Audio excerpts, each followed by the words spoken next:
this is specifically for truck drivers. I really want your input. And just the general motoring public, they have nothing to do with the trucking industry.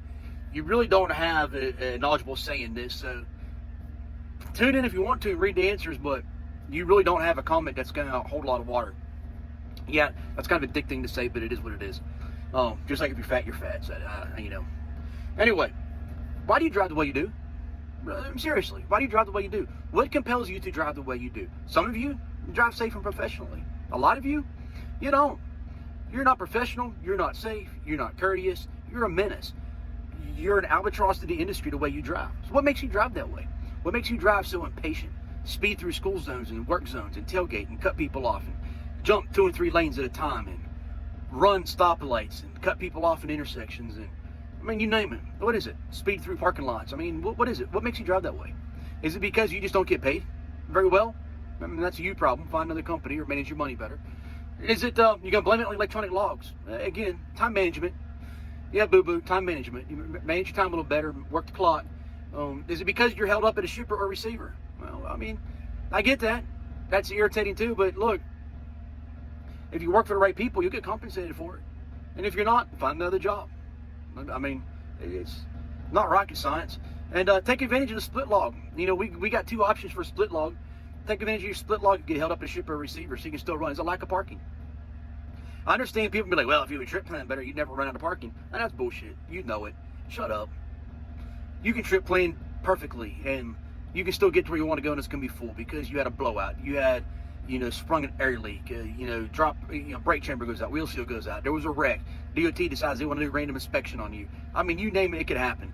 I mean, there's so many variables to this. Unless you're on a dedicated end-to-end run, you know, you can't trip plane with any certainty and have parking when you get there unless you shut down really early. So, yeah, there's that. Is it you don't know how to trip plane? Is that it? And no one taught you how to do it? You know, I've done some videos on it. I'll do more if I need to. That's great. Pass them around. Yeah, I don't understand. What is it that makes you do it? What's in between these ears?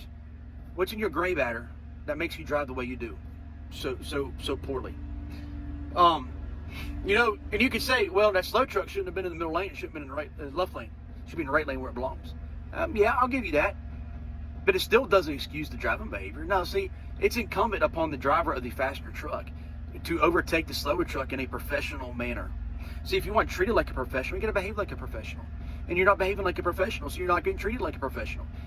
They don't say, well, if we weren't unskilled labor. No, we're not unskilled labor. There's no law, no government agency that regulates trucking that says we're unskilled. There was a Motor Carrier Act in 1936, I think it was, that moved us out from under traditional labor and put us under DOT in terms of how our pay is overseen. And if you read the text of that, you'll see that professionals and office staff, they're lumped right in there with drivers in the transportation industry. So that's not it either. Do a little more digging on it. Social Security Administration at one time had us lumped in unskilled labor because they had nowhere else to put us at the time. There wasn't a category for that. And you can't say, well, it's the foreign drivers. Well, I see American-born drivers doing it too. So you can't go there. And so you can say, well, it's the new breed driver. Well, no, new breed in mentality. I'll give you that, but not new breed in experience. I see new guys, young guys that drive professionally and safely, and I see young guys that don't. I see old guys that drive professionally and safely, and I see old guys that don't. And I see immigrants that drive professionally and safely, and immigrants that don't. Or I will say this: for some reason, I don't understand what it is, but our Chumba, our Indian friends, they tend to be some. I don't understand what goes on. Y'all, this ain't India anymore. You can't drive like that. But yeah, what is it, guys? What is it? You know, enlighten us, enlighten all of us to know what it is and what's going on.